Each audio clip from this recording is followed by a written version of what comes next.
3:03 a.m. in Tulsa, Oklahoma, a security guard calls 911. The 911 operator asked if the caller needs police, fire, or medical assistance.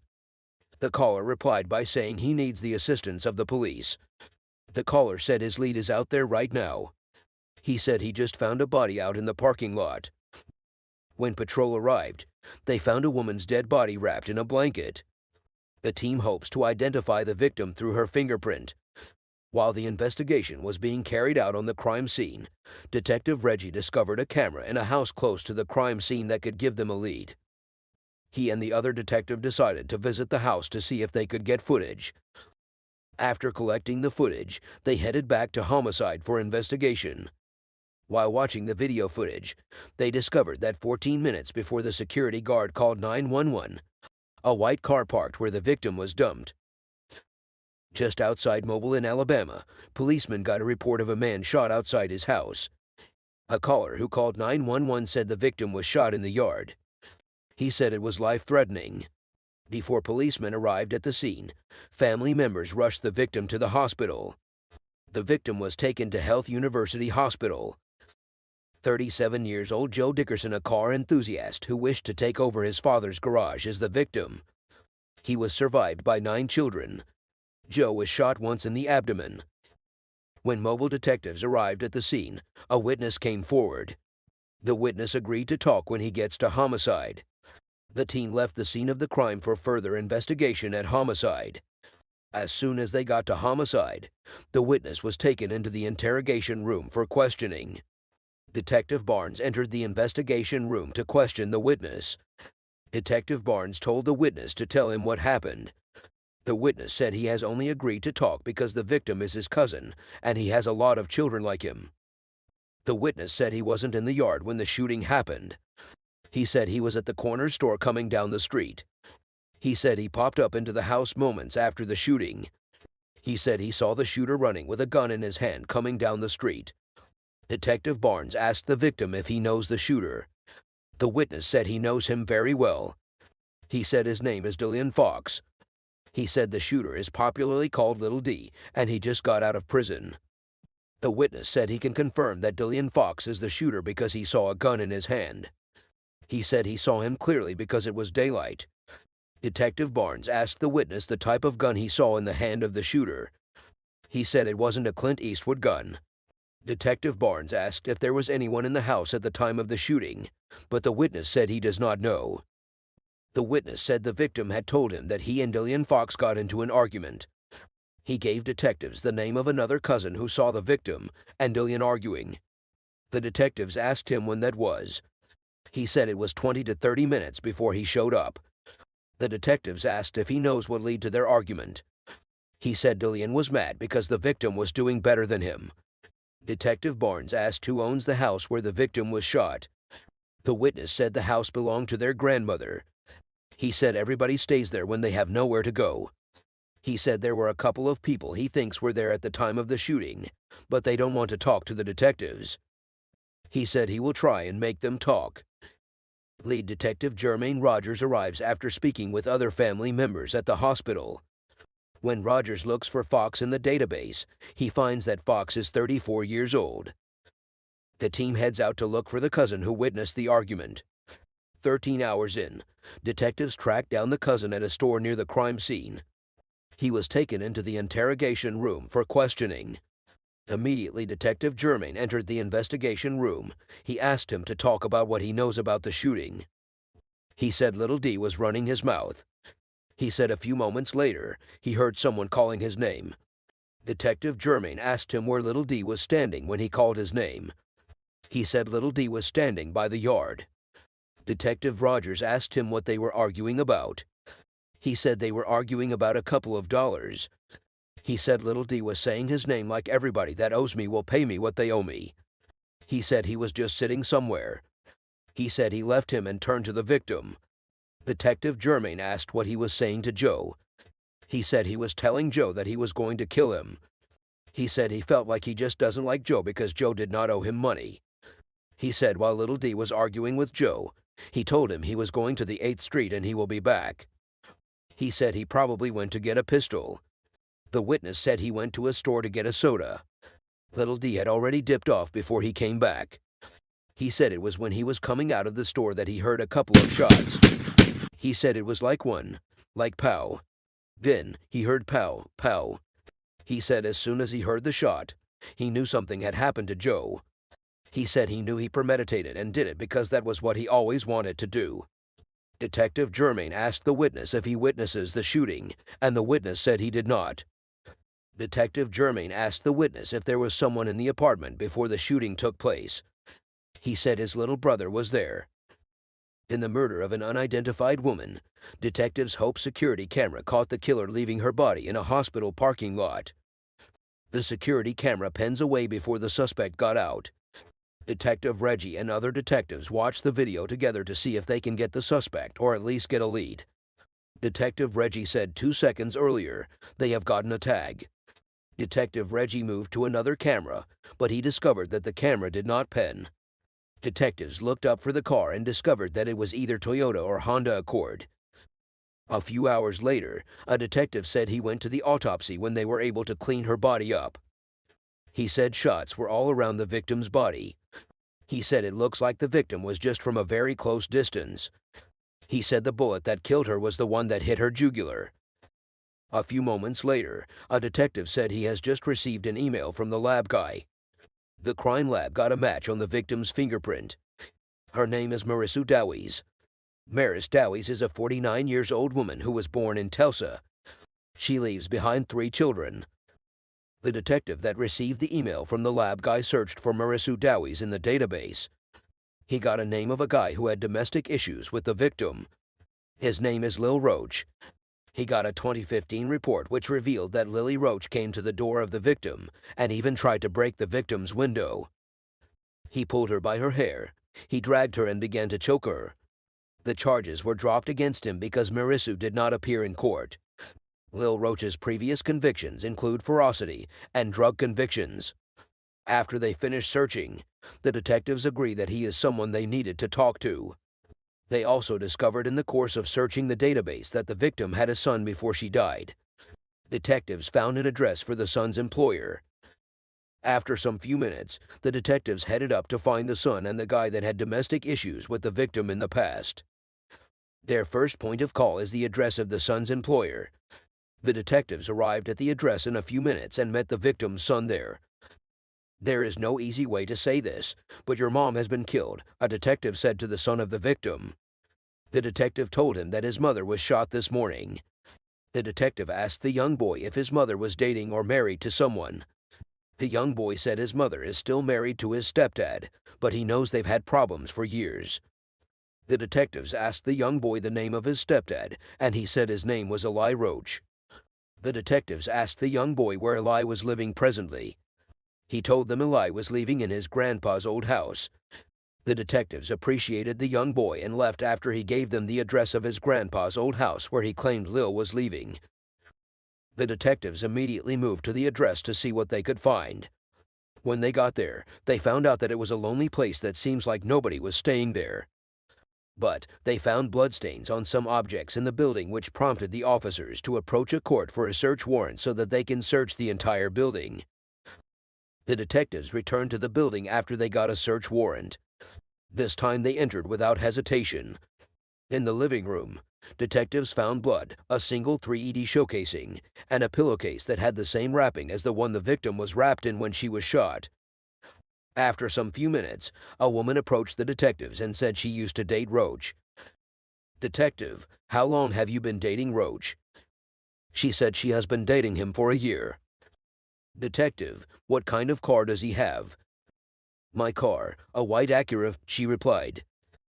The detective pulls up the video of the car seen in the surveillance video and asked her if that was her car. She replied in the affirmative. The detective asked how she would find Roach if she was to find him.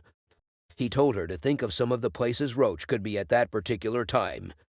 She told the detective that she does not know much of Roach's movement.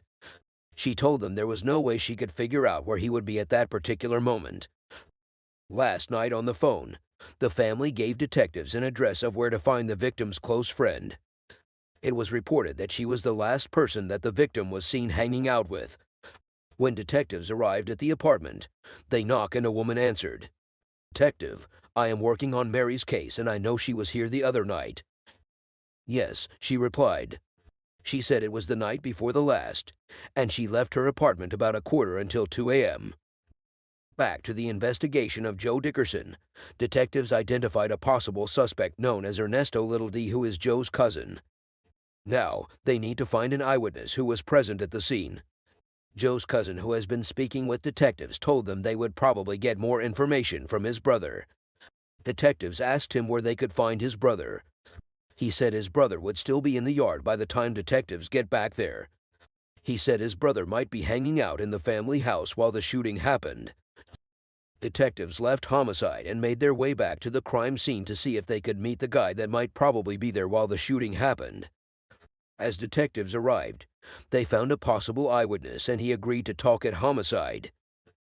He entered the car with the detectives and they all headed back to homicide.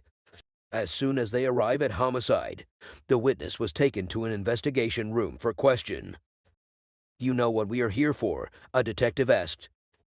"Yeah, for the murder of my cousin," he replied. "I know it's going to be odd to talk about, but Joe needs your help to talk about what happened," the detective told him when he noticed he was still reluctant to talk. He started his speech with the word. Little D did not really like Joe. He said nobody ever figured out why. He said Little D had been drinking that morning, and he was loud all day. He said Little D just started talking out of nowhere and kept talking about how people owed him money. He said a few moments after, Little D started arguing with his brother. He said Little D was ready to fight him. He said his brother was also confronting Little D a little bit. He said Little D calmed down a little bit after he confronted him. He said after that Little D started threatening Joe. He said Little D told Joe that he was going to gun him down if he finds him here when he gets back. He said Little D left and disappeared for a little while, and that was when he got access to a gun. He said he and his uncle was standing in the yard. He said his instincts just told him to stand there. He said he doesn't know why, but out of nowhere, the front door was sprung open, and he saw Little D's arm come out of the house with the pistol. He said that was how Little D shot Joe one time. Back to the murder of Mary, detectives just learned that her estranged husband, Eli Roach, has allegedly threatened to kill her in the past. Detectives are at the home of Mary's friend, whose report showed that she was the last person that hanged out with Mary. Detective, so, in the past when you heard him say, "I'm gonna kill you," did you hear him say that more than once, or you heard him say that one time? A detective asked. "Probably more than once," she replied. Detective, I appreciate you. Take care of yourself. Okay, she replied. As the first 48 winds down, the developing story showed that documents revealed that Mary was shot inside her home, and investigators believed her husband dragged her outside and dropped her body off. An arrest warrant has now been issued out for Eli Roach. In the first 48, Tulsa Homicide responded to the murder of Mary, who was found shot and dumped in a parking lot.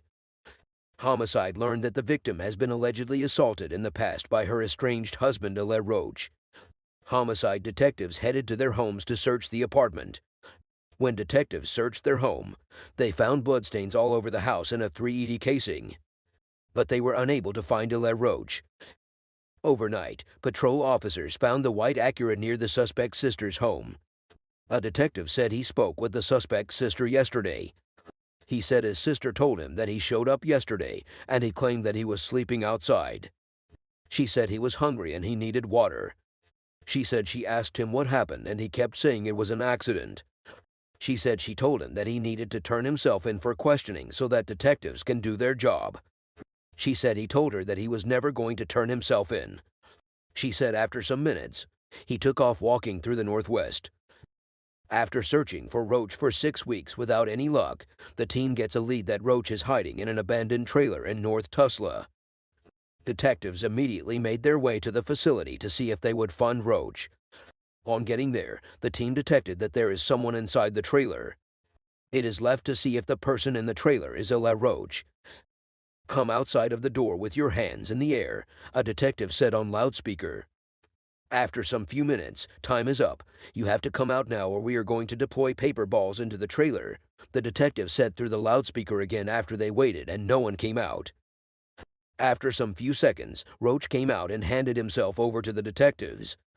The detectives searched the trailer for the 3ED, but it was nowhere to be found. Detectives made their way back to homicide. Immediately they got to homicide, Roach was taken into the interrogation room for questioning. Detective Reggie and another detective went into the investigation room where Roach was been held. Detective, honestly, we are here because Mary has died. So, tell us what you know about that. I know that she died, Roach replied. The detective asked him how it happened. He kept quiet for some seconds. After that, he said his gun just went off. Back to the murder of Joe Dickerson. Detective Jermaine Rogers has finally found an eyewitness that said Little D pulled the trigger. The witness, while narrating his side of the story, said after the first shot, they heard a couple of more shots. He said Joe was looking towards the street, therefore he didn't see it coming. He said Little D shot Joe for nothing either than for pure jealousy. As the last 5 hours of the first 48 hours slip away, the search for Little D kicks off. In the first 48, mobile homicide was responded to the murder of Joe Dickerson, who was shot in a family member's yard. Joe's little cousin Ernesto Dillion Fox, who is also known as Little D, had threatened to shoot him after an argument in the past. Detectives have interviewed 2 family members. One of the family members interviewed was present at the scene of the incident. Detectives have gotten a warrant for Joe's arrest. After 3 months, with no sign of Little D, he turns himself in. "Man, do you know what we are here to talk about?" a detective asked. "Yes, sir," Ernesto Fox replied. "Do you wish to talk to me right now?" the detective asked him again. "I don't wish to another any questions now," he replied. "I got this lawyer that you can call," the detective told Little D. "All right," Little D replied. Outro. Ernesto Fox was charged with murder, and he is awaiting trial. Criminal charges are often dropped or reduced, and the suspect is presumed innocent until proven guilty by a court of competent jurisdiction. 2 years after Joe's death, family and friends gathered at his graveyard to celebrate his 48 years birthday. They dropped flowers at his gravesite in remembrance of him. Back to Tulsa murder of Mary, Detective Ronnie meets her estranged husband, Eli Roach, to tell him how Mary ended up dead.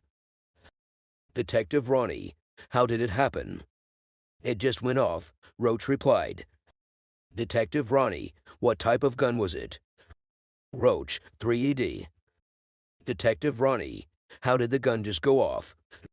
Roach said he kicked the table while he was arguing with the deceased, which made his gun go off. He said he was just a mad dog. He said everybody knows he and Mary argue all the time. Detective Ronnie: "So what happened after the gun went off?" He said firstly he knew she was shot.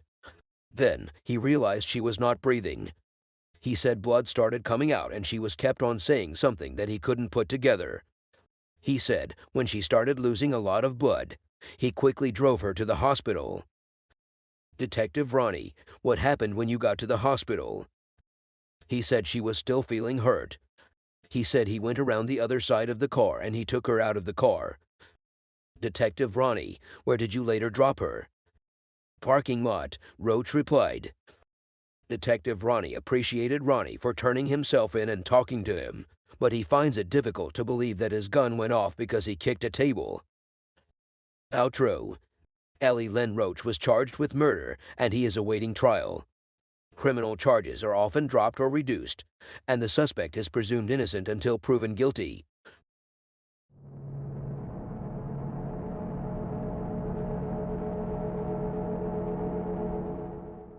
12:27 in Tulsa, Oklahoma. 911 operators received a call from an unknown caller. 911 operator: "Do you need police, fire, or medical?" Caller: "Somebody just got shot." 911 operator: "Where's the person that shot him?" Caller: "I don't know. I was driving and I just heard the shot and I heard him scream. And I looked and I saw him lying there. He's lying on the ground and there's blood everywhere. He's naked." 911 operator: "Okay, let me get you connected with the MSA."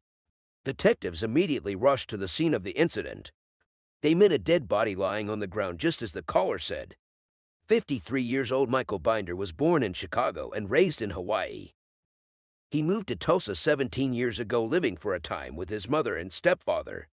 Michael struggled with drug addiction for many years, but he was active in his church and was trying to turn his life around. Michael was struck once in the side of his head. Patrol transported a neighbor and the apartment leasing agent who called 911. While detectives Reggie Warren and Max Ryden continued working on the scene, two other detectives decided to go downtown to conduct interviews. From there, they will go ahead and start digging into the victim's past. Maybe they might get lucky with some information. An hour later, Detective Max Ryden gets a lead after answering a call to the victim's phone. Michael's friend Stuart said Michael planned to meet a woman earlier in the day. Detective Mark told other team members that Detective Max has been answering the victim's phone as it's been ringing.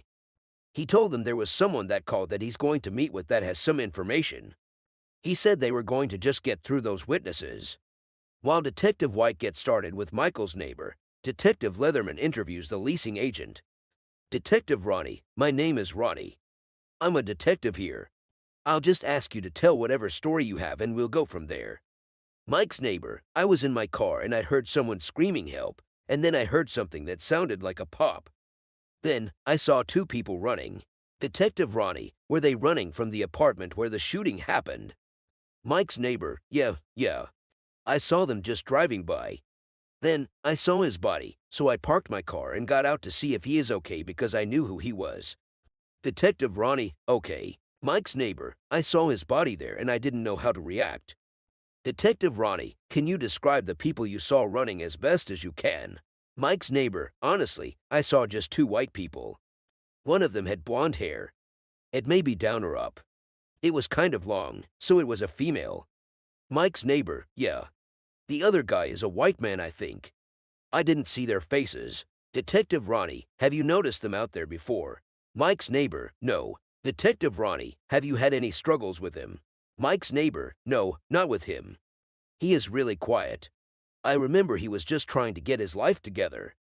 I know he had a past with drugs because I did his background check, but he was not violent. He was all about peace. Next door, Detective Mark is ready to interrogate another neighbor of Mike.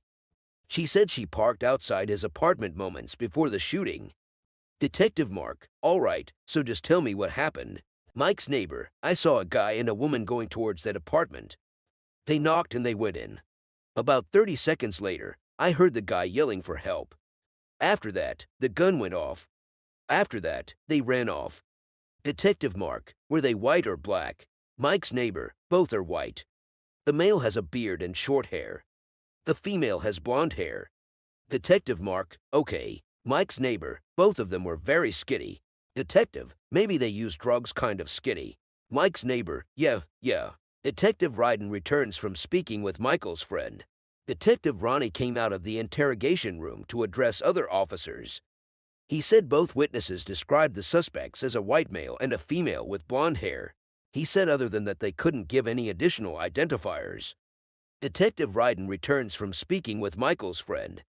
He said the victim was in some program where he gets help getting an apartment and a job and stuffs like that. He said the guy he just talked to known as Stuart said he's back into selling meth. He said it looks like he would have lots of girls over there doing drugs. He said Stuart was with him all night. He said a little after 4 a.m., he went to his house, and he said while he was there, he was going to re-up with his plug.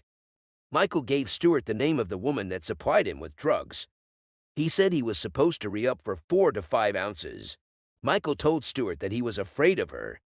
He said he left around 5:30 a.m., and the plug had still not gotten there. The detective said they need to have access to Michael's phone. Michael's phone received several Facebook message alerts. Unfortunately, there is a lock pattern on Michael's phone. The team hopes to find out if Michael was in contact with his supplier. Detective White has to wait to get Michael's phone records and Facebook Messenger history because of the lock pattern on Michael's phone. Detective Ryden notified Michael's mother and stepfather. His parents said he is the most non-violent person you will ever meet. They said he will rather give someone his money than fight over it. His parents have lost 2 sons in the last 2 years over drug issues. Detective Mark, hey, what did you find out? Tell me you have some videos. Detective Reggie, no.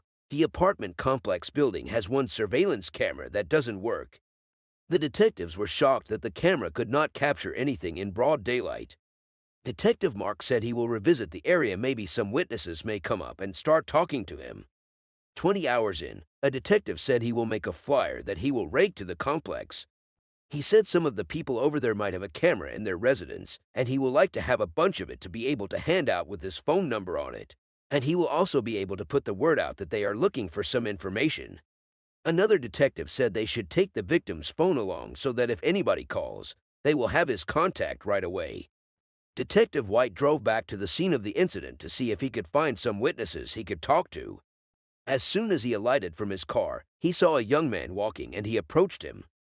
Detective White, I'm working on this homicide that happened yesterday. Witness, I heard the shot. Detective White, did you see anybody run after you heard the shot? Witness, no sir, I did not. Detective White, I'm going to give you this flyer. My number is there. If you hear anything, let me know.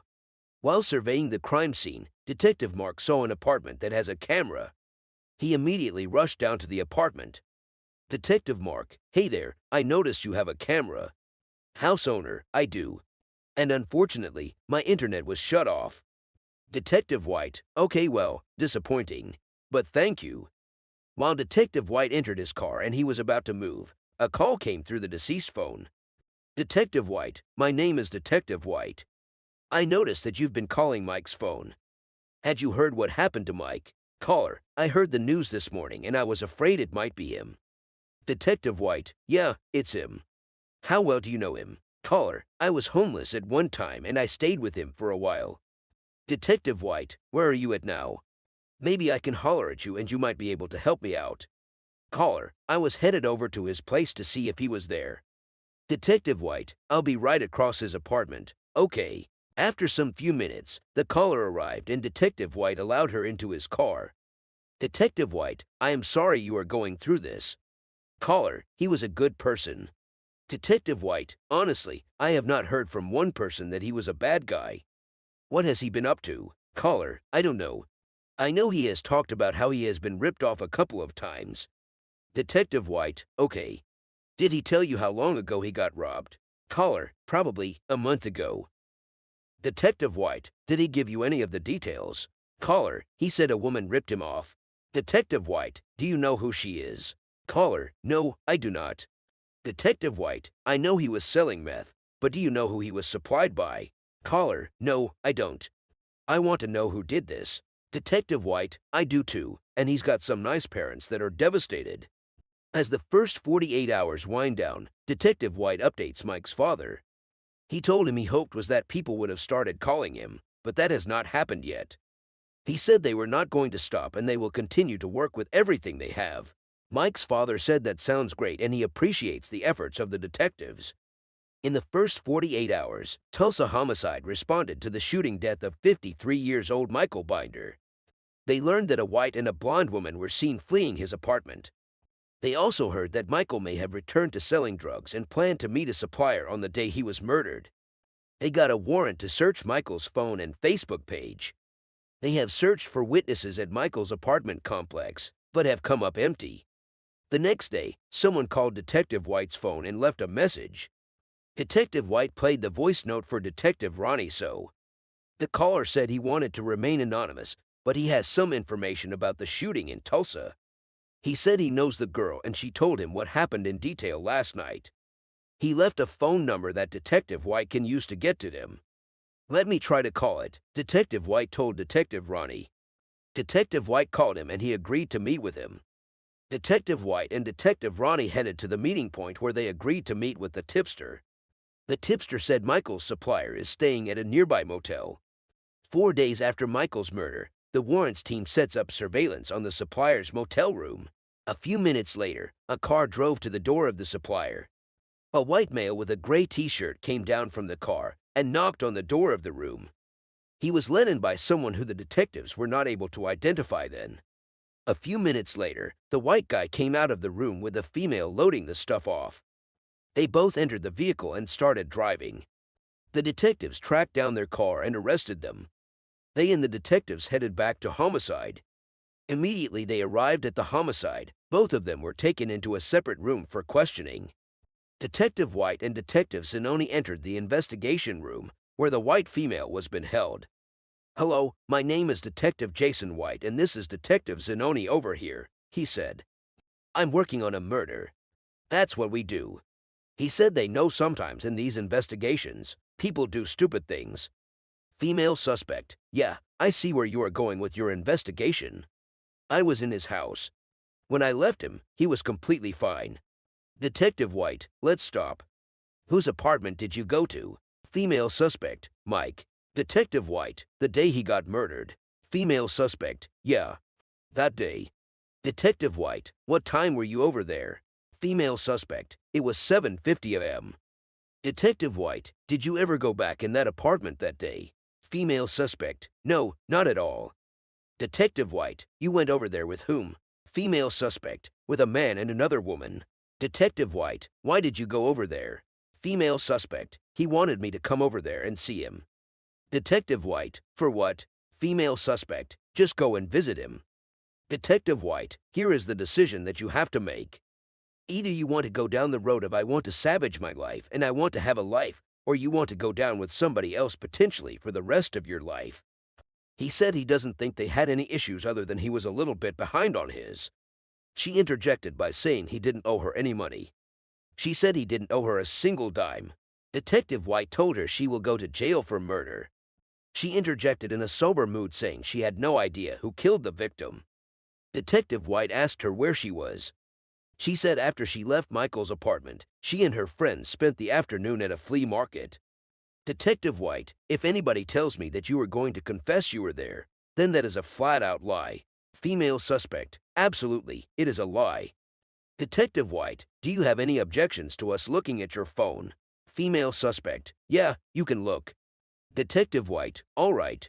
Sit tight and be patient." Detectives started going through her phone. They found a text between her and the friend she said she met up with around the time Michael was murdered. The text corroborates her alibi. Detectives discovered the information they got from the tipster was not correct. They know it's frustrating, but they had no other option than to release the two suspects. 2 weeks later, Michael's Facebook Messenger records finally came in. Detectives found a series of messages between him and his female. The name of the female is Lena Rocher. The messages were sent before the homicide happened.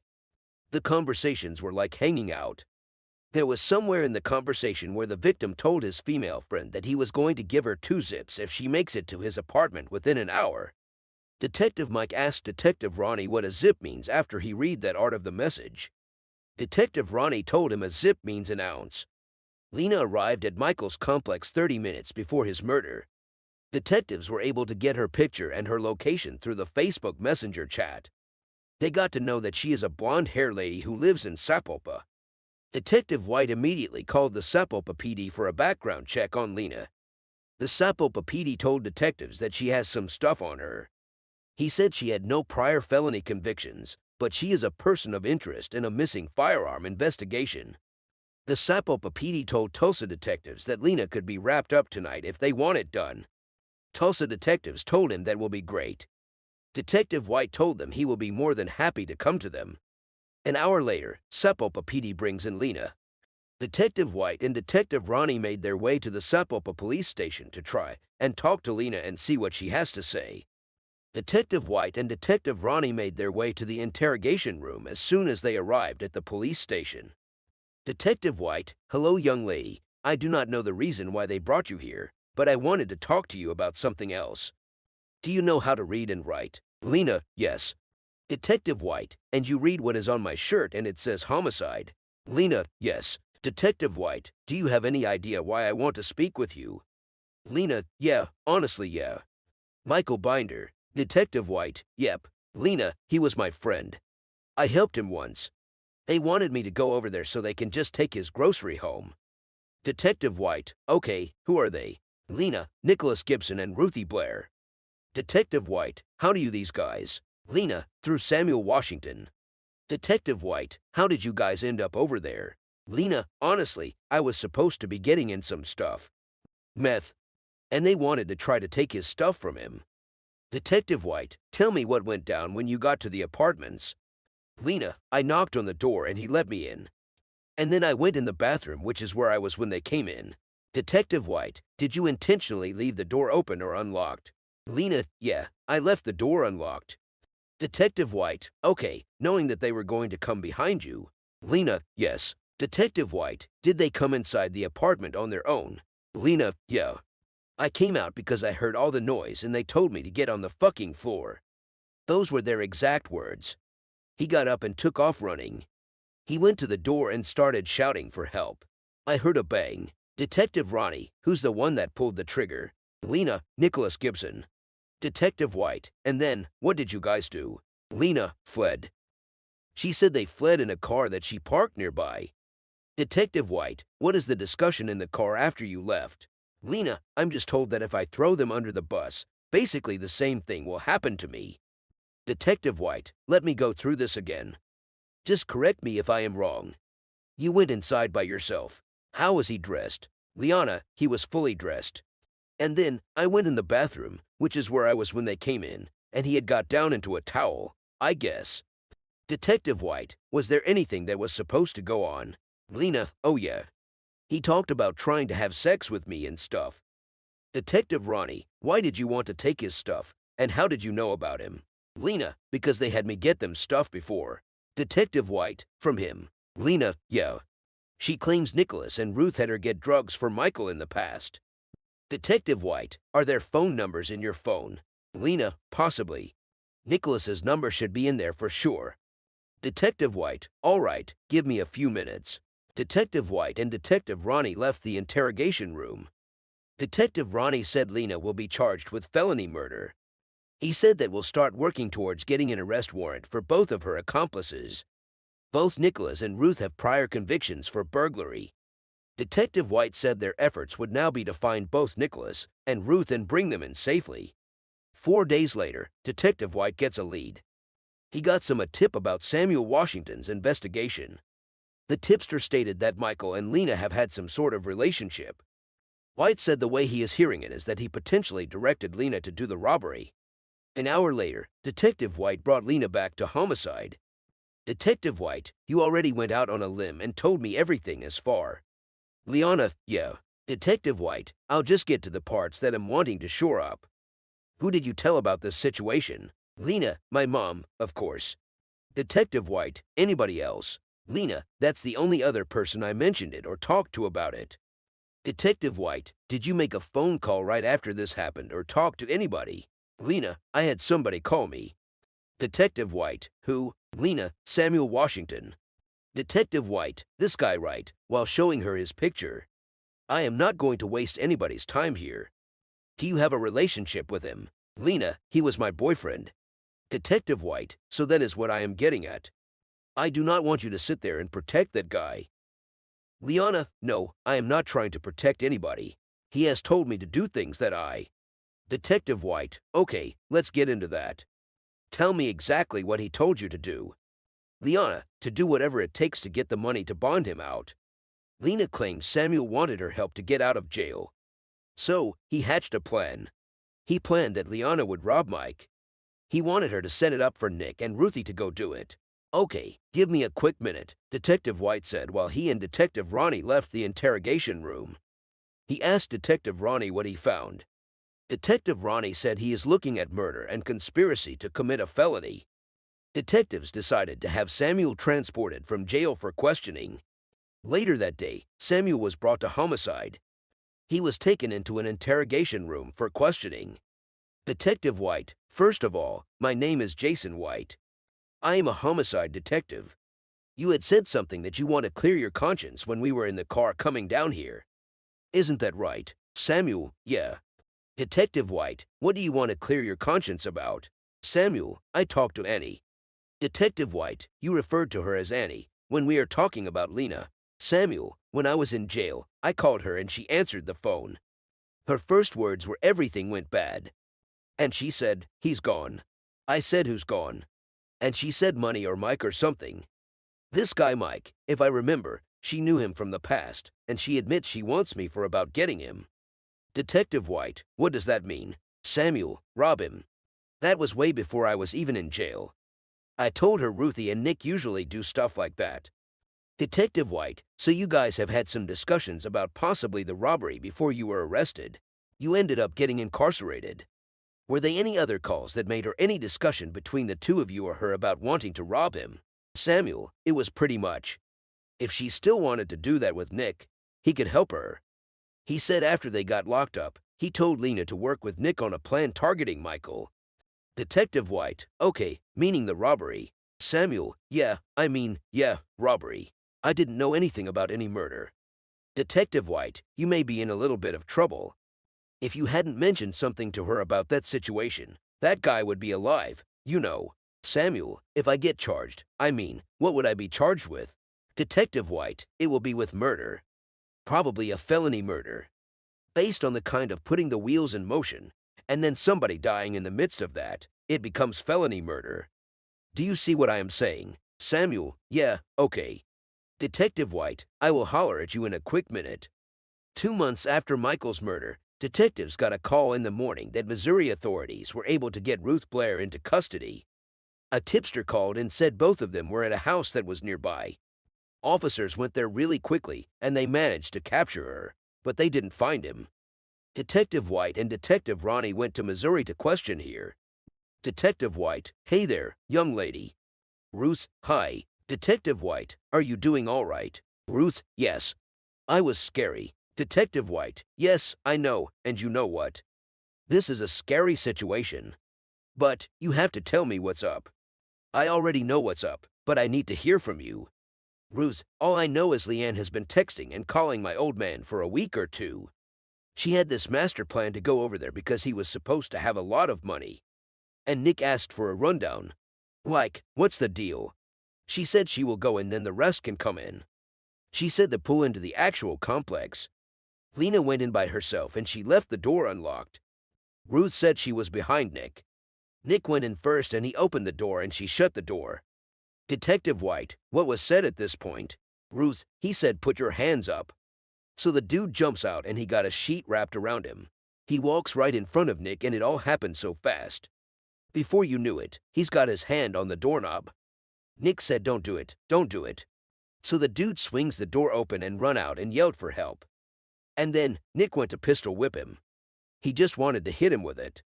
When he went to him the first time, his finger slipped, and the gun went off. Detective White, what did the three of you do next? Ruth, he and I ran out. Went and got in the Jeep. It took her a little longer to come out because she was rounding off everything she could find. She said Lena grabbed drugs from Michael's apartment before fleeing. She said Lena and her didn't get the wallet and the wallet was the goal. Detective White, did you ever see her again? Ruth, no. Detective White, did Nick? Ruth, no. She said she and Nick went their separate ways. She said she was so afraid she was not going to see him again. The next day, Detective White gets an update from Springfield PD. They finally located Nicholas Gibson. Nicholas Gibson was charged with felony murder in the first degree, and he is awaiting trial. Ruth Blair was charged with felony murder in the first degree and she is awaiting trial. Lena Roacher was charged with felony murder in the first degree and she is awaiting trial. Samuel Washington was charged with felony murder in the first degree and he is awaiting trial. Criminal charges are often dropped or reduced and the suspects are presumed innocent until proven guilty. A young man was shot dead while at home with his cousin. They had to shoot from the outside. Detectives are tracking an elusive suspect, but he is always one step ahead, and the clock is ticking. For homicide detectives, their chance of solving a murder is cut in half if they don't get a lead within the first 48 hours. 8:30 a.m. in Mobile, Alabama, a caller put a call through to 911. When the operator picks the call, he asks the caller the location of her emergency. The caller said Dexter Avenue. The caller told the 911 operator to send emergency very quickly because the victim was still breathing. The operator told her that officers will be on their way immediately. He said he needed to know what happened exactly. The caller said she doesn't know what happened. She said she just heard shots ringing out of nowhere and the victim got hit. The operator asked her where she and the victim are. A man close to the woman told the 911 operator to send in help very quickly because the woman is still breathing. 911 operators said he is going to send help right away. The man told the operator to hurry up.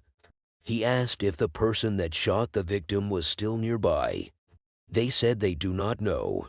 When the medical emergency unit arrived at the scene of the incident, they transported the victim to the hospital, but he died while in the car.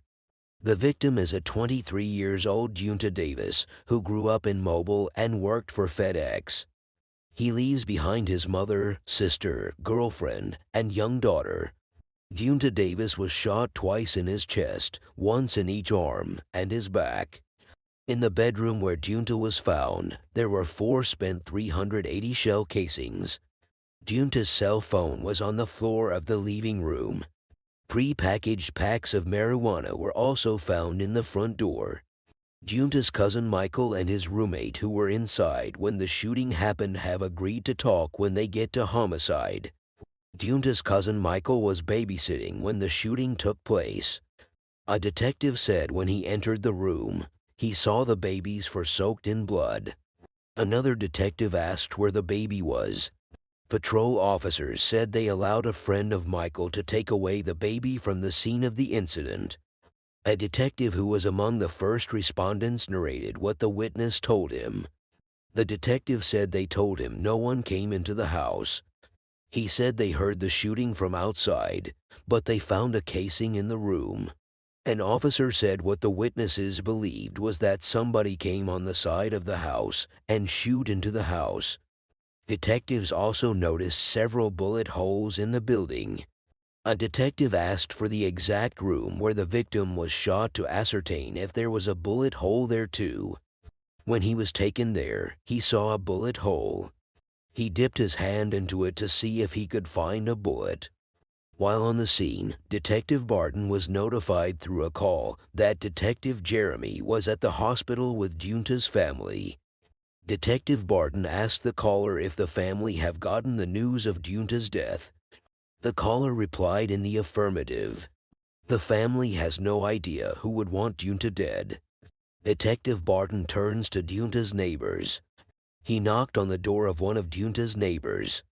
The neighbor came out looking surprised to find detectives in front of his door. Detective Barton asked him if he heard any gunshot while he was in his room. He said he didn't hear gunshots. He said the only thing he has seen is police cars in front of his apartment. Detective Barton moved to the door of the next neighbor, but the neighbor was not in his apartment. Detective Barton said he and Detective Nettles will interview the 2 witnesses. He said they will have to take the statement of the 2 witnesses and see if their statements corroborate the evidence that they have. A few hours later, both witnesses were brought to homicide. They were taken into separate interrogation rooms immediately. Detective Barton and Detective Nettles went to the interrogation room where the first witness was being held. They both introduced themselves when they entered. Detective Barton asked the witness where he is living currently. He said he lives at Dexter Avenue. He said he moved in there about 1 or 2 months ago. Detective Barton asked him how long Dunta has been living in that house. He said he think 9 or 10 years. Detective Barton asked him who Dunta is to him. He said he will call Dunta his brother. Detective Barton told the witness what he was doing and what he remembered around the time that the shooting occurred. The witness said he went to bed at midnight. He said everybody was in the room because the 3 of them stayed in the room together. He said he was in the right bed close to the door. He said Dunta slept on the sofa while Michael slept on the other bed. Detective Barton asked about the kid. The witness said the kid slept on the bed with Mike. He said he woke up when he heard all the gunshots. He said woke up, he looked up and saw Dunta falling. He said while Dunta was falling, that was when Michael ran in and started asking what was going on. He said Michael carried the baby and was yelling at him to call the police. He said as he was calling the police, he heard a car speed away. He said the front door to the house was wide open. Detective Barton asked him if he saw the person that did the shooting. He said he did not see the person. Detective Barton asked him how the gunshot was fired. He asked him if the gunshot sounded like it was in the room with him or not. He said the gunshot sounded very close. Detective Barton asked the witness if it was possible that the shooter was in the room and he didn't see the shooter. He said it's possible. Detective Nettles asked him if he knows the status of Dunta presently. He said he doesn't know Dunta's status presently, but he will want to know. Detective Nettles told him that Dunta is dead, which means both of them are in a serious situation at the moment.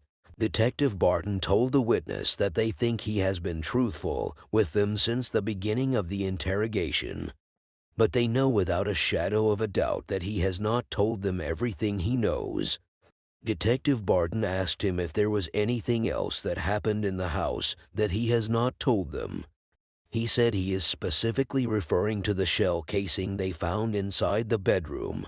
The witness said Michael does shoot out the window sometimes.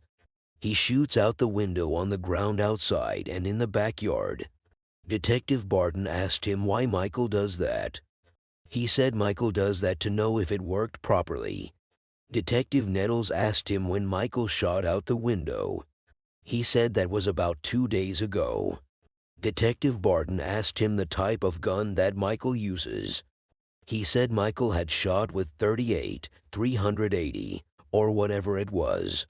Detective Nettles asked him if the shell casings that are in the room are from Michael's gun.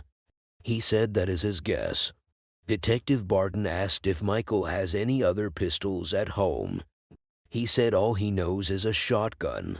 He said when he sees the shotgun, it used to be by the TV stand. The two detectives left the interrogation and they moved to where Michael was being held. When they entered the room where Michael was being held, Detective Barton introduced himself and introduced Detective Nettles too. Detective Barton asked Michael whether he saw the person that fired the shots. Michael said he did not. He asked him if he believed that Michael was shot inside or outside of the house. He said he believes Michael was shot from the outside. Detective Barton told Michael that they found shell casings by the side of his room. Michael said he had a 380. He said he shot at the window a few days ago. Detective Michael asked him what he was doing. He said he was testing it. Detective Barton said it looks weird to him that he chose the out of a window of all places to test his gun. Michael said he chose it because he was nervous if he walks outside, police were going to walk by and they will see him shooting a doggone gun. Michael said he has gotten rid of the gun because he has sold it to his big dog who lives in Mayville. Detective Barton asked Michael if he would be able to get them back because they need to match it. Michael said he can get it back. Detective Barton told Michael he wants to know what has been going on regarding Dunta. Michael said nobody comes on a Sunday morning and kills another person without a reason. Michael said Dunta had some fake 20 seconds from one of his homeboys. He said Michael has been telling them that he is fixing to try to get a whole zip of Reggie. He said 3 days ago, Dunta wanted to buy some low-grade marijuana or Reggie suing counterfeit $20 bills. Detective Barton asked Michael if he knows the person Dunta was trying to pass those 20 seconds to. He said he was trying to pass it to a guy who has Haitian dreads. He said that's the only person he thinks might be mad at Dunta. The team searches Dunta's contacts on social media. They checked for anyone matching the suspect's description. While the detectives were checking Dunta's contact, his mother reaches out to Detective Barton through a phone call. Detective Barton, after consoling her, asked her about the last time she spoke to her son. She said she spoke to him about a week ago. She said the conversation they had was just a regular conversation. Detective Barton asked her whether any of Dunta's friends has reached her or had offered her any sort of idea of what happened or anything. She said no one has reached out to her. Detective Barton told Dunta's mother to call him if she has any questions. He said he will call her also when he gets new information. A detective said there is nothing more they can do that night. Detective Barton addressed the detectives. He told them they will regroup the next day and they will try to figure out if they can find the guy that Dunta was trying to buy weed from. The next afternoon, an anonymous tipster called in about the murder. The tipster said that around 8 last night, his friend called him and asked him whether he knows that T has been killed. He said he told him he had no idea.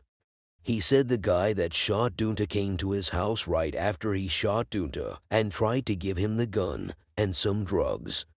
He said the guy was bragging about shooting T.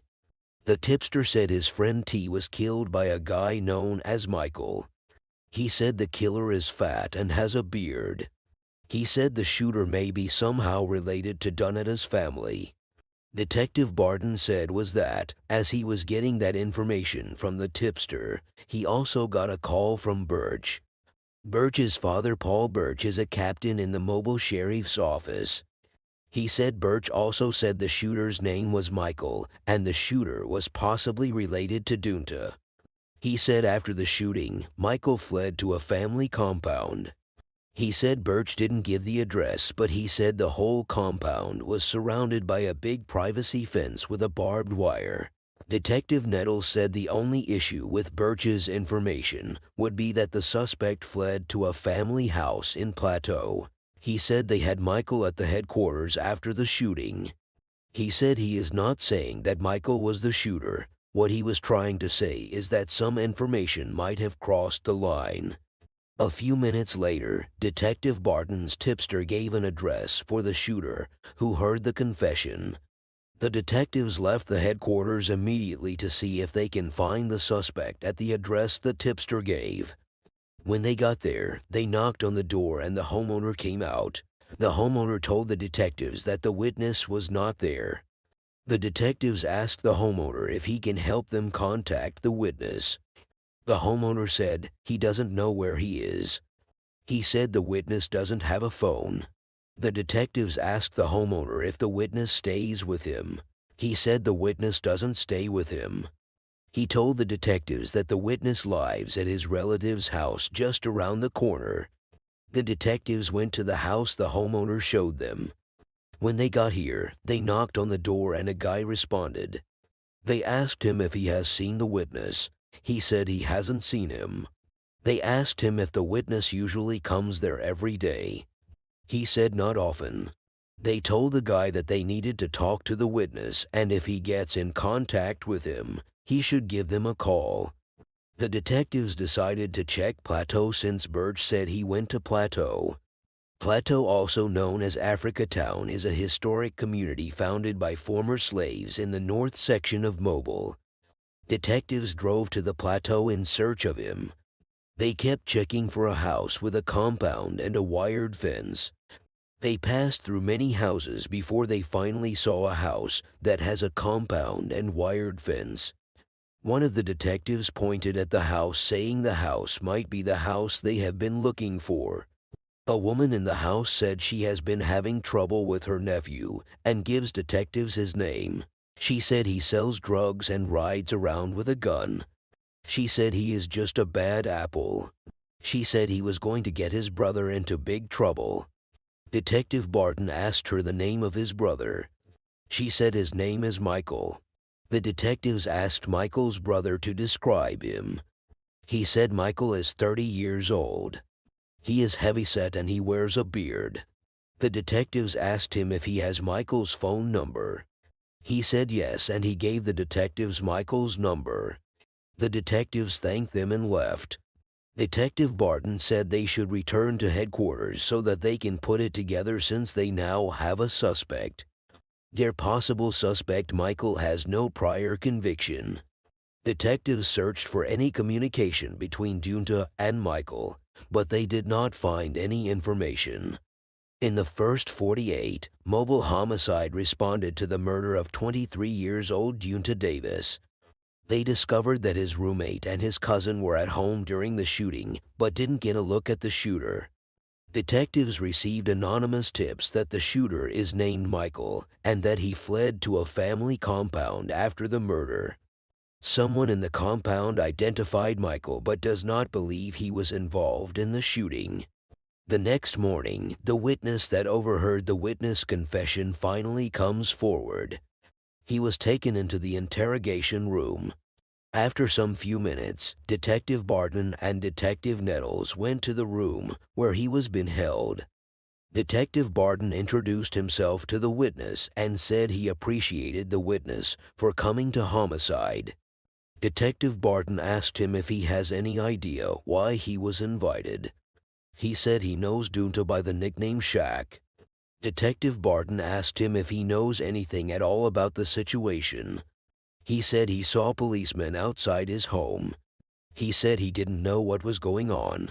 He said he came down there because of the presence of the policemen. He says on the morning of the murder, he went to check if Dunta was okay. He said he saw a baby. He said he told him not to let them go out at all. He said he carried the baby and the baby's little bag. Detective Barton asked him where he got the baby's bag from. He said he got it from the fat dude called Mike.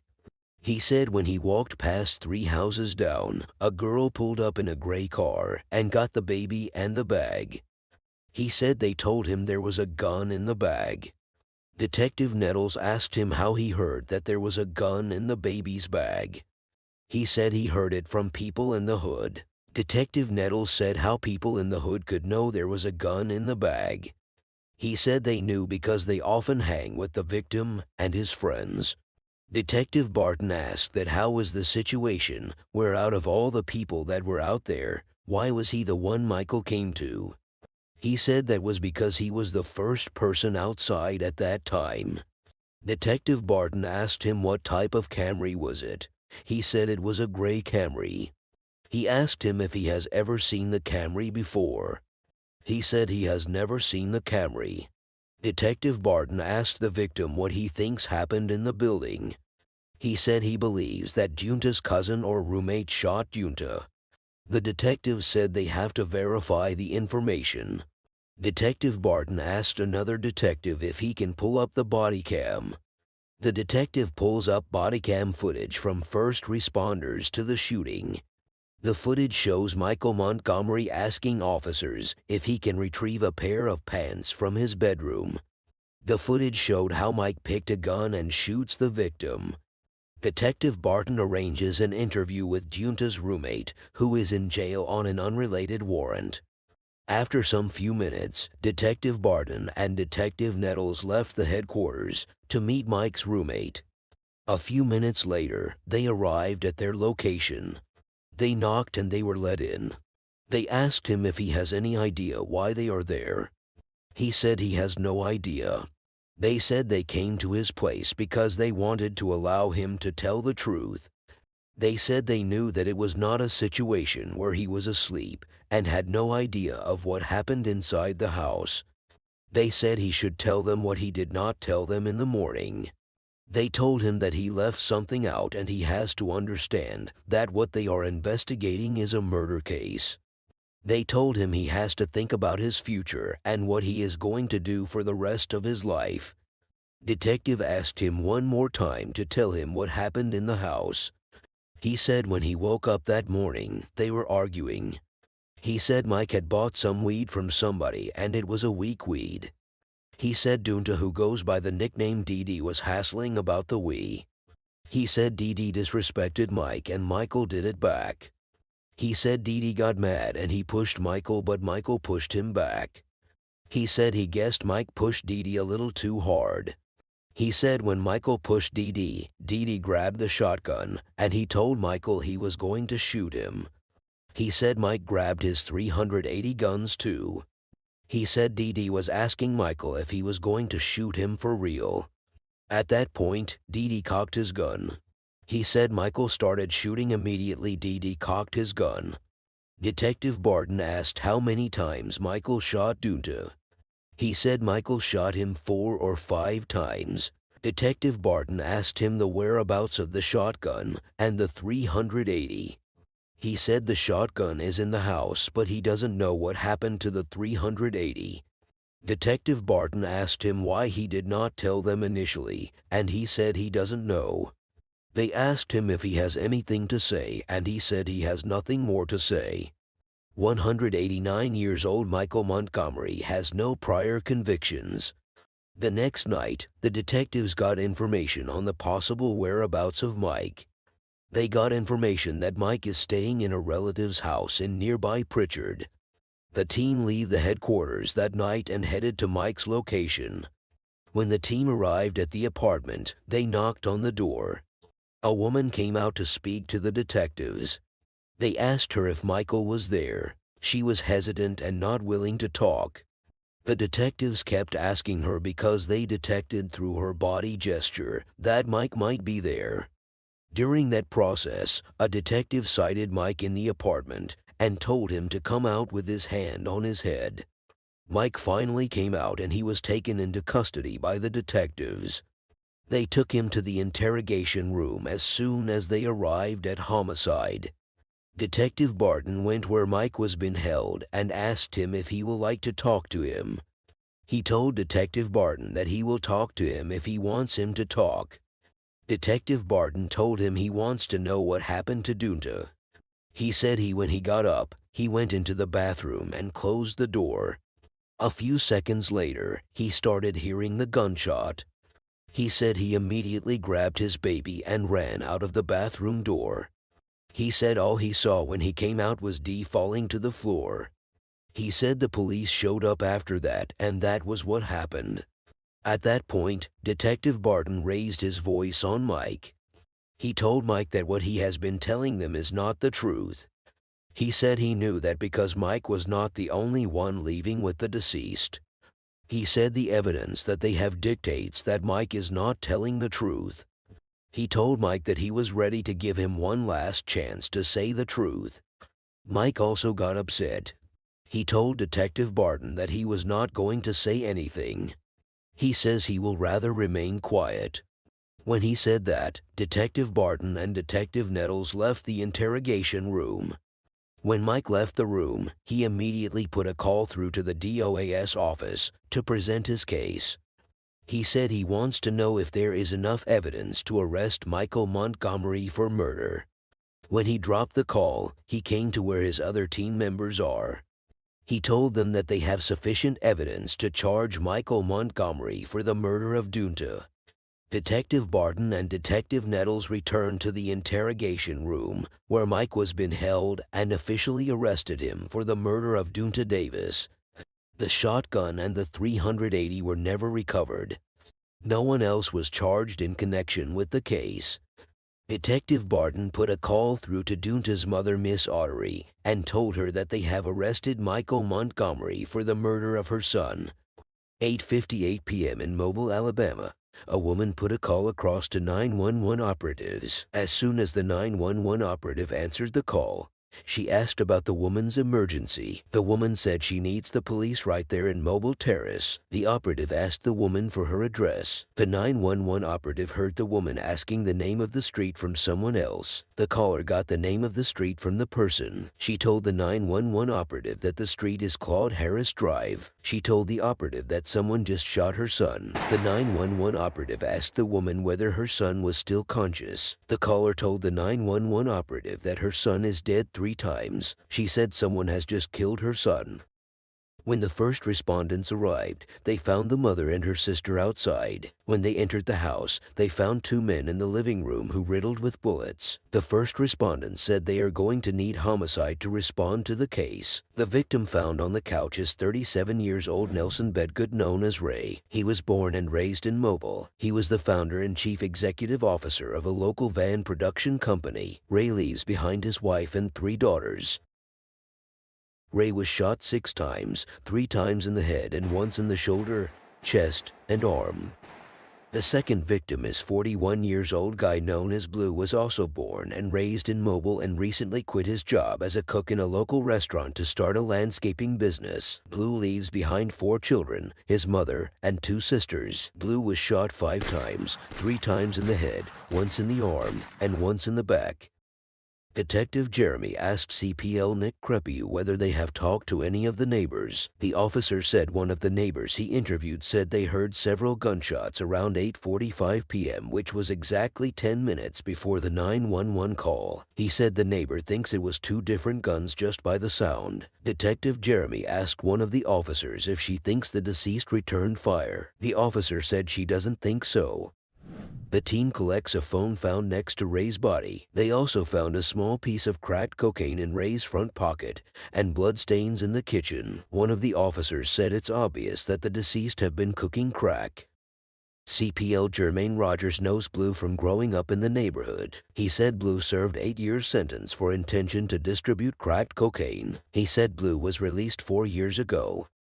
Detective Begg spoke to Blue's mom and sister who discovered the bodies. Detective Begg said he knew she has gone through a lot. She said she doesn't know why they did her baby like that. Detective Begg said he doesn't know where to start. He said he wants her to tell him what brought her to the victim's apartment at that time of the day. She said she has been calling and he didn't answer the phone. Detective Begg asked if that was why she came. She said she is his mother. She said he answers the phone anytime she calls him. Detective Begg asked her what time she called him. She said she called him around 8:45 p.m. and he didn't answer. She said she then decided to come and see what was going down herself. She said when she arrived, the door was opened. She said she went in and she sat on the sofa trying to shake her son. She said she was telling him to get up. She said she said it twice and she did not see any reaction. She said after that, she saw him in a pool of blood and she started yelling that someone should call the police. Detective Begg asked her whether she knows anybody in the neighborhood that her son might have a beef with anyone. She said yes. She said she is not saying that the person did it, but her son has been having a feud with him. She said he has been threatening her son for a while. Detective Begg asked Blue's mother if she knew the cause of the feud. She said she doesn't know, but it's a long history. She said she doesn't know who did this, but she hopes they are caught and punished. Detective Begg appreciated Blue's mom. He said if she hears anything, she should call him immediately. 2 hours in, one of Blue's relatives comes forward. Detective Begg asked him what was going open. He said one of his good friends said he heard from someone that a girl came to the house with some guys from California. He said he just wanted to let the detectives know about that. He gave Detective Begg the name of the woman that was seen in the house moments before the murder. He said the girl was kind of spook. He said she was just telling him that she was in there when it went down. Detective Begg asked the relative if he knows whether Ray and Blue have any beef with anyone. The relative said he doesn't know if Ray has any beef with someone. Detective Begg asked him about Blue. He said Blue was into something. He mentioned the same man that Blue's mother said was feuding with her son. He said he laid up over there laid up in the bed. He said that man is out of town recovering from an earlier shooting. Detective Begg asked Blue's relative when the man was shot. He said he was shot about a month ago. Detective Begg asked who shot the man. He said he doesn't know. Detective Begg said he appreciates him and he walked away from him. The team watched how the bodies of the deceased were evacuated before they went back to headquarters. When they got to the headquarters, Detective Begg searched Ray's phone hoping to find the number for the woman who was at the house before the murder. With little to go on, the team decided to reach out to the woman. When she answered the phone, Detective Jeremy introduced himself. He asked the woman if there is any way she can come down to their headquarters. She agreed to come. A few hours later, the woman was at the headquarters. As soon as she arrived, she was taken into a room for questioning. Detective Jeremy and another detective went into the room to interrogate the woman. Detective Jeremy told the woman they just wanted to talk to her and see what's going on. Detective Jeremy asked the woman to tell them what happened. She said she knows Blue and Ray very well. She said that was where they all meet and hang out. Detective Jeremy asked the woman that when was the last time she talked to any of them. She said a few hours before the shooting. She said she was at the house watching a playoff game. She said when she first got there, she met only Blue. She said a few minutes later, some dudes came. She said the dudes were from California. She said they walked in with a suitcase. She said Blue told the dudes to take the briefcase to the back of the kitchen. She said she knew that it was like a drug deal. but she didn't ask them any questions. Detective Jeremy asked the woman that who sold drugs between them. She said both of them sell drugs. Detective Jeremy asked the woman about the money that she think Blue and Ray have. She said she has never seen them with a lot of money or a lot of drugs, but she frequently hears it from them. She said they always talk about spending huge money on cocaine. Detective Jeremy asked the woman what did she think happened back there. She said the first thing that came to her mind was the dudes from California did it. She said the dudes were looking for Ray. She said Blue got on the phone and told Ray that the dudes have dropped the package. She said Ray said all right. He told Blue that he was on his way. She said a few minutes later, Ray pulled up and came into the house. She said he had a book bag. Detective Jeremy asked her what she thinks was in the book bag that Ray was carrying. She said she thinks it's weed. Detective Jeremy asked her for the weight. She said it's probably some pounds. She said she never looked inside the bag, but she knew he gave the other dude a pound of weed. She said a third man stopped by and Ray gave him some pound of weed. She said he was in a blue Honda truck. She said she know a lot of people in the area. She said it's weird that she hasn't seen the face of the dude in the Honda truck before. She said another dude was sitting right on the side of Blue. She gave Detective Jeremy the name of the dude that was watching the game with them. She said the dude was supposed to be cooking for them. She said the dude's job is all about the food, not drugs. Detective Jeremy asked the woman if she knows the name of the dude from California. She said she doesn't know their name and Ray and Blue never mentioned their name. She said they came in a white four-door Kia truck-like SUV. She said the driver of the car was a girl. She said the girl never got out of the car for like 4 hours, that the dudes were with Ray and Blue. Detective Jeremy asked the woman if the dudes were white males. She said they were black males. He asked about the female too. The woman said she was black also. She said they were talking about going to New Orleans tonight because the game was today. She said they were like the city was going to have a lot of parties or whatever. Detective Jeremy and his colleague appreciated the woman and they left the interrogation room. They returned to their team members. Detective Jeremy told the team members that the woman provided a lot of insight into what the guys were doing over there. He said it sounded like everything happened because of drugs and the amount of money involved. He said it won't be out of place to say the dudes from California killed Ray and Blue. 11 hours in, Detective Jeremy got a lead from Cyber. A white car matching the description of the one used by the men from California was spotted on neighborhood surveillance cameras 5 hours before the murder. The next day, Detective Jeremy got the name of the woman who rented the white Kia to the dudes. She picked up the car from the airport a day before the murder. Detective Jeremy searched for her on Facebook. A few minutes into his search, he saw a video posted by the woman just 2 hours after the 911 call. Detective Jeremy said it would be a tight time for them to have committed the murder and be right back in the airport at that time. He said they knew the guys from California brought a suitcase full of drugs to the house and dropped it off on the day that Blue and Ray were killed. He said that the timeline rules out them from being the suspects in the murder case. Detective Jeremy said it's a little bit disappointing because when they feel they are making progress and it hits a wall, he said they have to start all over again and pursue another angle. While Detective Jeremy was checking out on the guys from California, the woman who was in the house before the murder reached out. She told Detective Jeremy that everybody in the neighborhood is saying that the guy that was driving the blue Honda was the one that did the shooting. She said the guy that drove the blue Honda was still at the house when everybody left. A witness found out the name of the man in the blue Honda. He has no prior convictions. His older brother, the alleged shooter, has prior convictions for possession of drugs and possession of a controlled substance. As the first 48 hours slip away, the team decides to wait to bring the man in the blue Honda and his brother. In the first 48, mobile homicide responded to the murder of Nelson Ray Bedgood and Blue Taylor. They heard from a witness that before the murder, 2 men from California arrived at the victim's house with a suitcase full of drugs. The witness heard rumors that Blue and Ray were been round for the drugs and shot by 2 brothers from the neighborhood, but decided to wait for more evidence before bringing them in for questioning. 17 days into the investigation and desperate to identify the brothers who were at the scene, the team finally reached the 4th man who was at the house before the shooting went down. As soon as he arrived at the headquarters, he was taken into an interrogation room for questioning. Detective Jeremy and another detective went in to question the witness. When he entered the investigation room, he identified himself. He told the witness to tell him everything that he remembers about the murder. He said he got to the house on Sunday when the game was on. He said Blue was on one couch while Ray was on another couch. He said the two men from California were there along with two other men that he didn't recognize watching the playoff game. He said he told them he wants to go and cook. He said he went home and started cooking. He said his wife told him to go and check on Blue because he just got shot. He said by the time he got to the terrace, he met policemen everywhere. Detective Julius asked him if he remembers the time he left there to go and cook. The witness said it was around 7:40 p.m. Detective Jeremy asked him if the guys were still there when he left. He said they were still there. Detective Jeremy asked the witness if he will able to identify the guys from California if he sees their picture. He said he will.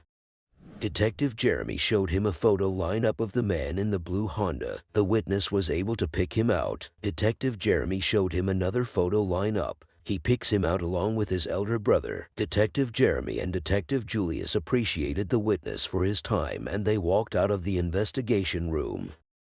2 days later, the man in the blue Honda told Detective Rogers that he wants to talk. He was brought to headquarters and immediately taken to an interrogation room. Detective Rogers and Detective Jeremy went into the investigation room to interrogate him. As soon as they entered the room, Detective Rogers told him to say what he wanted to talk about.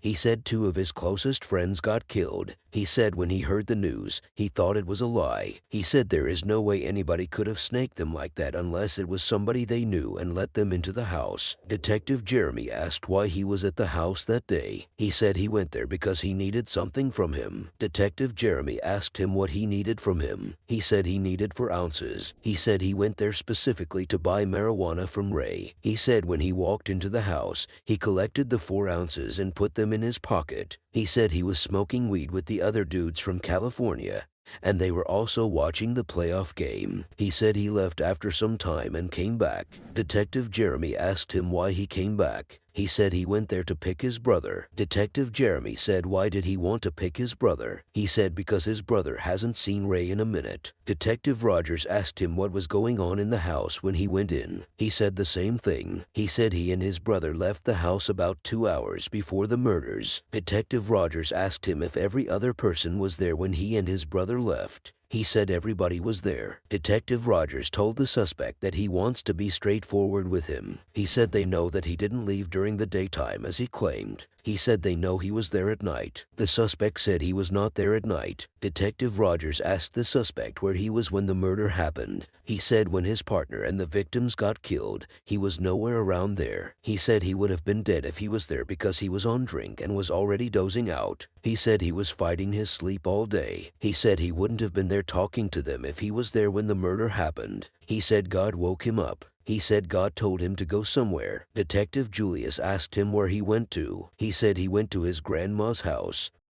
Detective Julius looked the suspect in the eye and asked him who did the shooting. He asked the suspect who shot Ray and Blue. Detective Julius said he is getting fed up. He asked the suspect that who did the shooting between him and his brother. The suspect said if he had something to do with the shooting, he would have told them. Detective Julius told the suspect that if he wants the matter to go far, he is fine with it. He stood up and left the room in anger.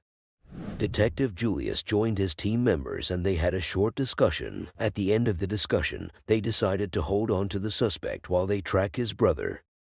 Detective Julius put a call through to the brother. He told him that they want him at the headquarters for questioning. He said he will be right there because he has nothing to hide. 30 minutes later, he showed up at the headquarters. He was immediately taken into an interrogation room. Detective Julius and Detective Jeremy went in there to interrogate him while other team members watched from outside. As soon as they entered the investigation room, Detective Julius asked the suspect if he knew why they were there. He said he knows. He said it's because of Blue and Ray. Detective Julius told the suspect to take him through what happened that day. The suspect said his brother came to him that day and asked him if he wants a ride with him over there. He said they went to Terrace to see his partner, Blue.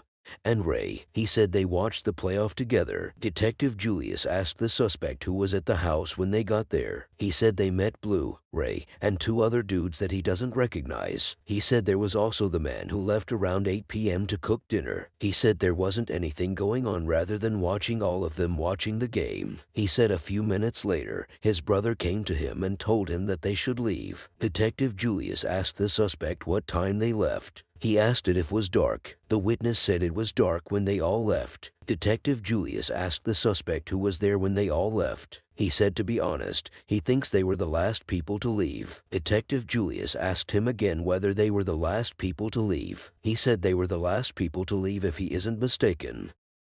Detective Jeremy told the suspect that the issue they have is that what he is saying is different from what his brother is saying. Detective Julius told the suspect to explain to him how his brother got hold of his codeine. He said he doesn't. He said he couldn't tell them. He said he doesn't have the codeine, but his brother had it. He said if he knows the killer, he would tell them. Detective Jeremy and Detective Julius told the suspect to give them a second, and they walked out of the investigation room.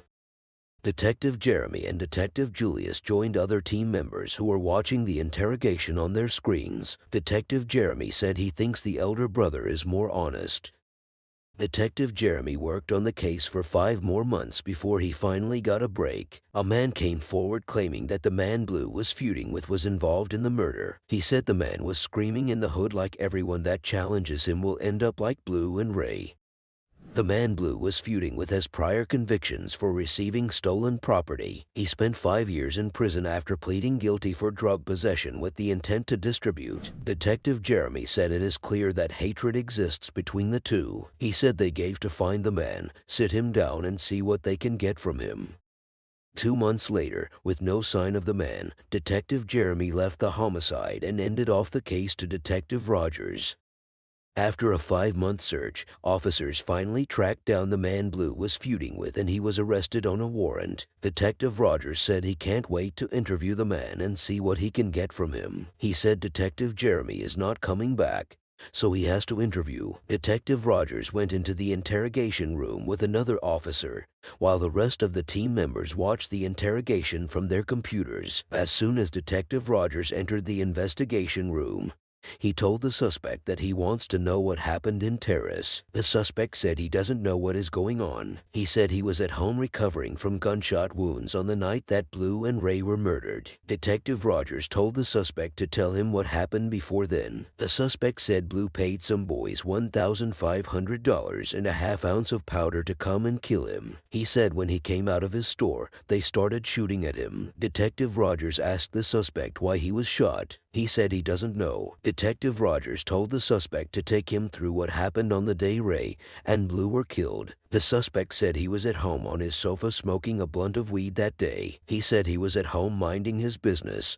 He didn't go anywhere. Detective Rogers asked the suspect where his son was that day. He said his son was at his aunt's house in Pritchard. The suspect said he was happy it was all over. He said they shouldn't get him wrong because he was happy. He said he was happy because no more shooters are coming at him. He said he cared less what happened to them because they paid some folks to kill him. Detective Rogers asked the suspect that why does he think that people are saying he was involved in the murder of Blue and Ray. He said he thinks that when the feud got them, he told some folks that Blue had that dope and they came and got him. He said there hasn't been anything since then. He said that's the only thing he can think of. Detective Rogers asked him who he contacted to make it happen. He said he didn't contact anybody. He said he doesn't have friends. He said he prefers to be in custody because it's safer for him compared to the neighborhood. The suspect became angry and said he isn't talking anymore. He said they should take him to the metro. He said he is cool with that. Detective Rogers and his colleague walked out of the interrogation room and joined other members. The man Blue was feuding with was taken to jail on his unrelated warrant. Detective Rogers said he will check all his phone records. He said if he pulled that off, he will certainly make calls to some people. He said he will check his phone records and see if there is any link. Detective Rogers was unable to secure accurate phone records for the prepaid cell phones used by the man beefing with Blue. The man has not been charged with any crime concerning Blue and Ray's murders. 2 years later, the case remained unsolved.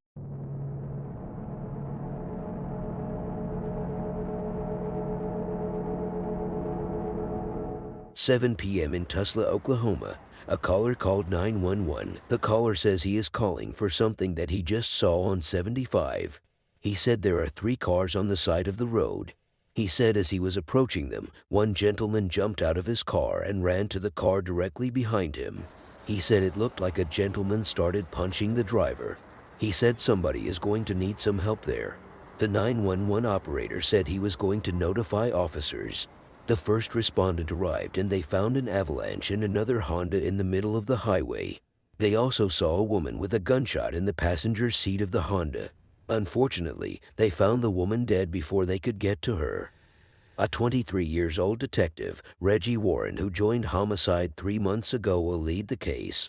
This will be the second case he will be leading since he joined homicide. Juan is also a singer who sings on occasions when he is not working. Former homicide detective Justin is the one supervising the scene. According to a witness on the scene, the victim was seen breaking into the avalanche. The witness said the owner shows up in that avalanche. He said he believed the owner had an altercation with the white guy in the Honda. The white guy driving the Honda had fled the scene. He said the bullet penetrated the victim's head and neck. Because the owner of the Honda had fled the scene, the officers cannot search the car unless they have a warrant. The man who fought the man in the Honda stayed on the scene. Detectives took him into the car and made their way back to homicide for questioning. Detective Reggie said he will like to speak to the 2 witnesses who drove by after the shooting. As soon as they arrived at homicide, Detective Reggie started the interrogation with the man who fought the man in the Honda. Then, tell me what happened, Detective Reggie asked. He said his daughter needed to get to work, so he came to pick her up with the avalanche. He said as soon as he pulled over, he saw 2 men jump out from his car, and they ran through to the Honda. He said he asked them what they wanted to do, and they told him they were going to shoot his black ass. He said the driver of the Honda pulled a gun at him. He said when he saw the gun, he tried to push him and he started jostling with him. He said it was during that process that he heard a sound from the gun. 4 a.m. in Mobile, Alabama, a call came in from a club on the east side. The 911 operator picks the call and asked where the location of the emergency of the caller was. Shotgun Willie, who called in, said they just saw someone come in and shoot somebody. The caller said one of their security guards is bleeding on the ground unconscious. He said he is not breathing. He is also not moving. Oh my God, says the caller. A team of policemen rushed to the scene and found a man lying dead on the floor. Detective Julius Nettles will lead the investigation. Any identification on him? A policeman on the scene of the incident asked. No, another officer replied. He told them to check his pockets if they could find anything. 40-year-old Jeremy is the victim. He had a passion for fixing cars. He has been working as a security guard at the club for the past years. He lives behind a loving family. The team finds several bullet fragments at the scene of the incident. Is there any witness to this? An officer asked. Oh yes, one of the bartenders, another officer replied. The detective goes to the bartender to have a chat with him. He asked him what happened. The bartender said the gentleman that shot Jeremy was just so intoxicated. He said he was kind of being rude and just a little obnoxious.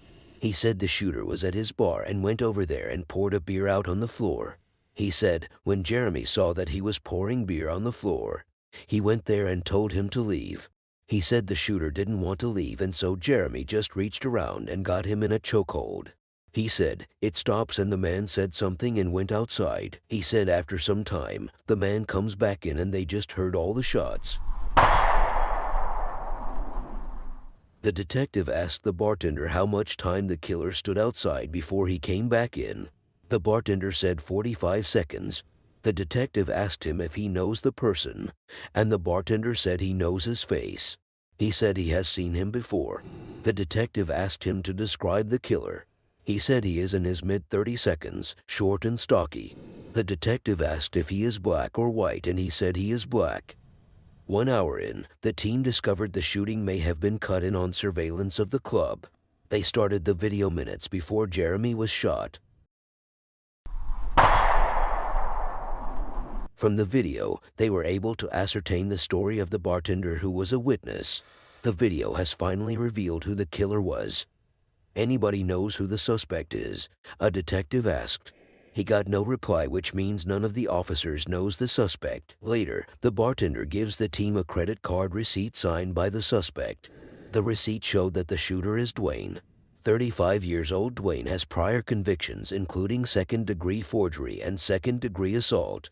Before heading back to homicide, Detective Nettles and Detective Butner decided to notify Jeremy's family about the incident. The two detectives arrived at Jeremy's house and they knocked on the door. Jeremy's grandmother came out to see who was at the door. She met the two officers who introduced themselves and she allowed them in. Detectives spoke with Jeremy's grandmother, who raised him as a son. They left after the conversation. 4 hours in, Detective Jeff and Detective Germain head out to show the line up to the bartender who witnesses the shooting. When they got to his home, they tendered the photographs. Detective Jeff told the bartender to take a look at the photo.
Angela was survived by 2 sisters and 5 children. After some hours, Detective Jason White looks her up in a database and gets an address for her family members. When the team got here, they met a member of Angela's family, and they informed her about the death of Angela. Detective Reggie told her how important it is to get Angela's killer.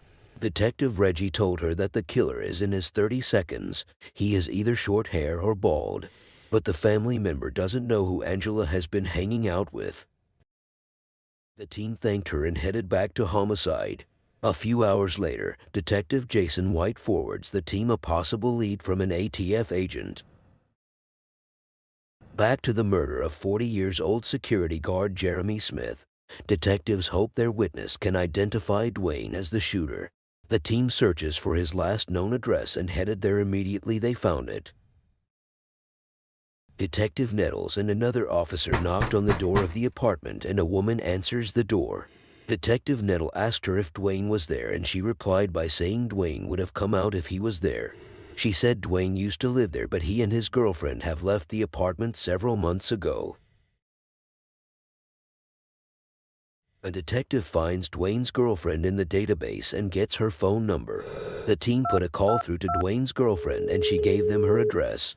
On their way to Dwayne's girlfriend's house, Dwayne's mom put a call through to the team and told them she and Dwayne would be at the police headquarters in 30 minutes.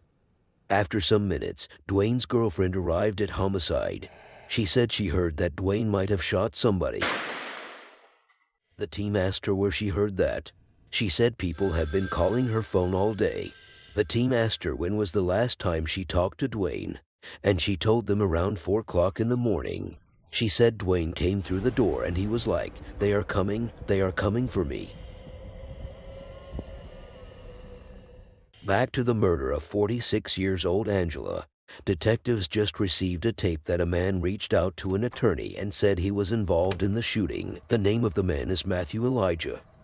34-year-old Matthew Elijah has prior convictions including assault with a deadly weapon. 20 minutes later, Matthew reaches out to an attorney. Some hours later, Matthew put a call through to homicide and agrees to turn himself in. He gave them an address where he will be waiting for them. The team got into the car and headed to the address Matthew gave them.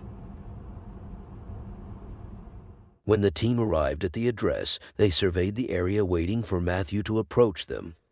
One of the team members who was standing at another place radioed the team members and told them he has a visual on Matthew. He told them Matthew is walking southbound, drinking at 40, and wearing a ball cap. Matthew was finally apprehended and brought to homicide. Detective Reggie reaches out to the man who fought with Matthew at the scene to see if he can identify Matthew. Back to the murder of Jeremy Smith. The team hopes the suspect, who is Dwayne's girlfriend, can explain why Dwayne may have pulled the trigger. She said Dwayne was like, they are coming. The detective asked if he said anything other than that. She said that was what he said and he went right on back out after that. The detective asked if he had a gun at that point, and she said she did not see a gun with him at that point because his pants were way down. The detective asked if she tried to call him after that. She said she called but she got no response. The detective appreciated Dwayne's girlfriend for being truthful with him and left the interrogation room. After some minutes, Dwayne's mother brought him to homicide as she promised earlier. It was time for questioning. A detective entered the interrogation room where Dwayne was being held. He told Dwayne that they had already seen the video of what happened. What they just wanted to know is why he did what he did. Dwayne told the officer that he was not ready to say anything. The detective left the interrogation room in surprise. The team went back to the video to see if there is any reason why Dwayne would not want to talk, but they could not find any. The team concluded that Dwayne would be charged for murder. 12 hours into the next 48, Detective Nettles closed his case.